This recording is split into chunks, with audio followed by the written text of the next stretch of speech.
কবরে 3টি নাকি 4টি প্রশ্ন করা হবে? কেউ বলে 3টা, কেউ বলে 4টা।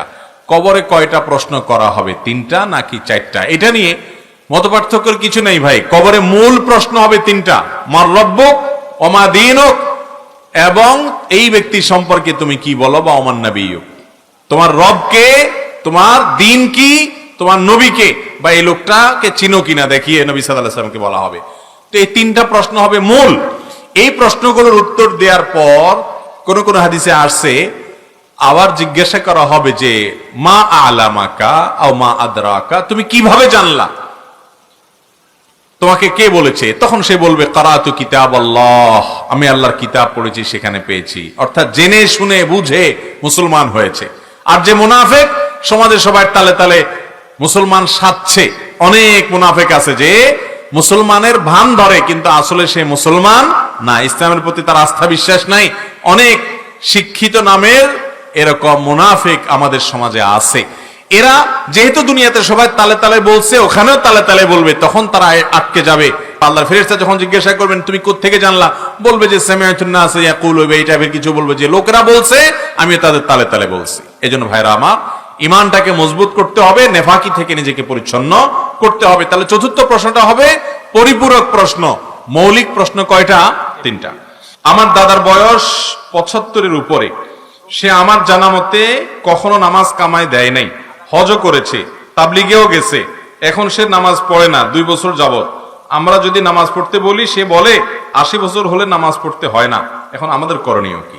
80 বছর হলে এরপরে নামাজ মাফ, এরকম কোন কথা কোরআন হাদিসে কোথাও বলা হয় না। আল্লাহ কোরআনে বলেছেন ওয়াবুদু রাব্বাকা হাত্তা ইয়াতিয়াকাল ইয়াকিন, তুমি তোমার রবের ইবাদত করো কতক্ষণ পর্যন্ত? যতদিন পর্যন্ত তোমার মওত না আসে। ইয়াকিন মানে মওত, তোমার মৃত্যু আসার আগ পর্যন্ত তুমি ইবাদত করতে থাকো, ইবাদত করতে থাকো।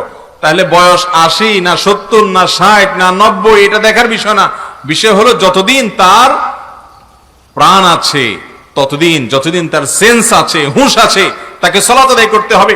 ভাইরা আমার, আমাদের প্রাণের নবী মুহাম্মদ মুস্তাফা সাল্লাল্লাহু আলাইহি ওয়াসাল্লাম, তার জীবনের শেষ মুহূর্তের সালাত কি ছিল? তিনি সালাতের জন্য তার রুম থেকে উঠে, আপনারা যারা মদিনায় গেছেন, মসজিদে নববীতে জানেন, নবীজি সাল্লাল্লাহু আলাইহি সাল্লামের কবর যেখানে, সেটাই তার বাসা ছিল।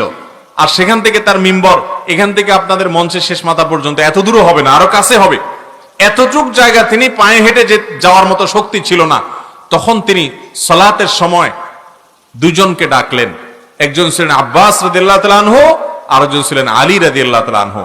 তাদের দুইজনের কাঁধে 2 হাত দিয়ে শরীরের সমস্ত ভার তাদের উপর ছেড়ে দিয়ে পাওটাকে মাটির সাথে টানতে টানতে, ছেঁচড়াতে ছেঁচড়াতে এসে মিম্বরের কাছে চলে আসলেন। এসে দাঁড়িয়ে সালাত আদায় করার ক্ষমতা ছিল না, ইমামতি করার মতো অবস্থা ছিল না। ইশারা দিলেন আবু বকর যেন ইমামতি করে। আবু বকর রাদিয়াল্লাহু তাআলা আনহুকে ইমামতি করার জন্য বলছেন। এবং আয়েশা রাদিয়াল্লাহু তাআলা আনহা বলেছেন, ইয়া রাসূলুল্লাহ, আপনি তাকে ইমামতি করতে বলছেন? আমার আব্বা নরম দিলের মানুষ, নরম দিলের মানুষ, তিনি আপনার সাথে সামনে ইমামতি করবে, আপনার সামনে তিনি দাঁড়িয়ে সালাত আদায় করবেন সবার সামনে, এই হিম্মত তার নাই। তিনি খুব নরম কোমল হৃদয়ের মানুষ, এই জন্য ইমামতি রাসূল সাল্লাল্লাহু আলাইহি ওয়াসাল্লাম করছেন। কিন্তু রাসূল আকরাম সাল্লাল্লাহু আলাইহি ওয়াসাল্লাম অফার করছেন, ইশারা করছেন কাকে? আবু বকর সিদ্দিক রাদিয়াল্লাহু তাআলা আনহু। নবীজি যদি আল্লাহর নবী হয়ে জীবনের শেষ মুহূর্তে এইভাবে এত কষ্ট করে টেনে টেনে বাসায় পড়তে পারতেন, অসুস্থ মানুষ, কিন্তু না, পাওকে মাটির সাথে টানতে টানতে দুজনের ঘাড়ে ভর করে করে তারপরে মসজিদে গিয়ে সালাত আদায় করেছেন। যারা বলছেন যে আমার আর সালাত আদায় করা লাগবে না, বা সালাত আদায়ের পরে যাদের গাফলতি আছে, শক্তি সবল থাকা সত্ত্বেও, তারা কিয়ামতের দিন আল্লাহর কাছে কি জবাবদিহি করবে? 5 ওয়াক্ত সালাত আদায় করবো তো ইনশাআল্লাহ।